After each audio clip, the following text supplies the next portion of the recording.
Yo, what up guys, this is Mowsen here. Since people have been asking a lot how to finance their adventures in Vanilla WoW, be it for your mounts or raiding consumables, and since getting gold in Vanilla WoW can be really hard, these are my personal tips on how to get it. So here it is, I hope it's helpful, roll the intro and I hope you enjoy.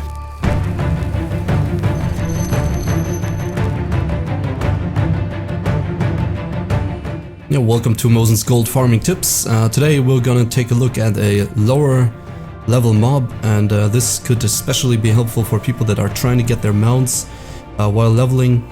And we're gonna look at the rock elementals of the Badlands. Yes, so sometimes there's actually level 60s farming them, so of course you'll have to check if there's a spot for you, because usually these are farmed by somebody, but this is a good spot for also for low-level players to farm their mount money when they have a downtime or at night after you got done with leveling or doing some dungeons.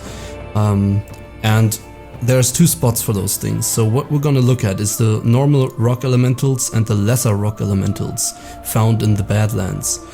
And which one you farm is really up to you. We're gonna take a look especially at the rock elementals, the regular ones. And those are found in the southern center of the Badlands. The lesser rock elementals are found close to Kargath, in the top left corner of the Badlands. It's usually where people do a quest though, and there's a lot of PvP going on, so the safer bet is the south. If that one is taken, you want to move to the northwest. So what makes these mobs really good to farm?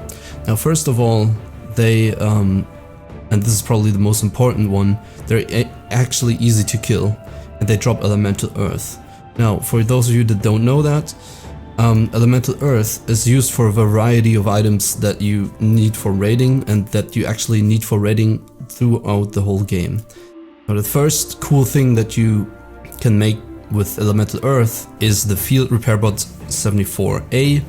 And that's just a regular vanilla WoW field repair bot that people put down in raids and everybody can repair. So you need 2 elemental earth for that, and they go for a lot of gold on vanilla servers.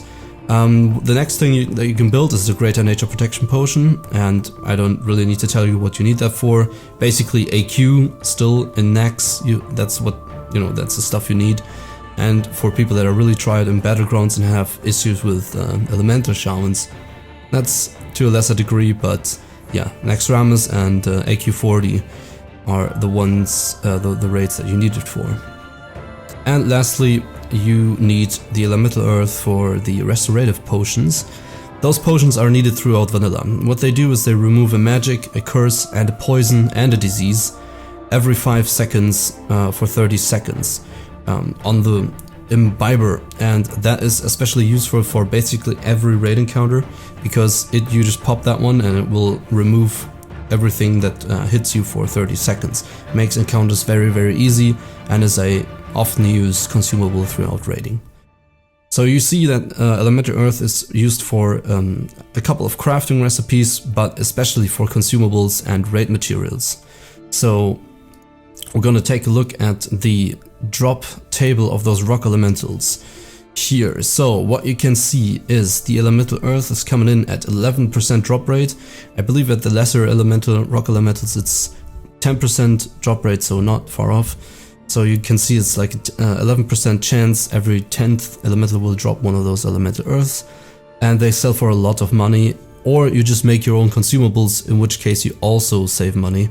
That is certainly up to you. You can see in the lower half they're dropping a lot of gems, which you can also sell on the auctions for a decent amount of silvers. Every silver counts, and just don't vendor everything. Iron ore is pretty good, but those drop rates are quite low, so I wouldn't go for those. The more interesting part is the lifeless stone, for example, and all the gray items. Now, back in the day, for example, people used to farm plague beds in eastern and western, or I think it's eastern plaguelands, because their gray drops would sell for so much money at the vendor. And now you can see like the lifeless stone and the jagged piece stone, they each I think sell for some 4 silver or something, and they also drop deep rock salt, and In total, they drop 3 gray items that you can just vendor off. That will give you a solid amount of safe and guaranteed cash. And then the next thing that they drop is a deep rock salt. Now the deep rock salt is used for dirges kicking chimeric chops, if those are out yet, which are the #1 consumable or food, buff food, when raiding in Next Ramus or AQ40, I believe. Also, you need the salt to create cured thick hides for leatherworkers, which are the equivalent of Arcanite bars for leatherworkers. And of course for the salt shaker, which turns the deep rock salt into the refined salt. What else do they drop? They also drop the solid stone. And now, while you would think, okay, the solid stone, what the hell, and it's just a low level material. This is also a reagent for solid blasting powder. And if you check what the solid blasting powder is for, you'll notice that it is used for gnomish rocket boots. Now those are usually spammed by people that are playing Battlegrounds heavily or that are ranking. Solid blasting powder is also used for the Netomatic projector, which is a trinket that can throw a net on a person. And most importantly, the Goblin Separate Charge. Now the Goblin Separate Charge is a consumable that players that are min-maxing and raiding and that are taking raiding really seriously usually spam, because they do a lot of damage AoE wise to all targets within range. So those are also very, very heavily used raid consumables by usually DPS classes, and they require the solid stones due to the solid blasting powder.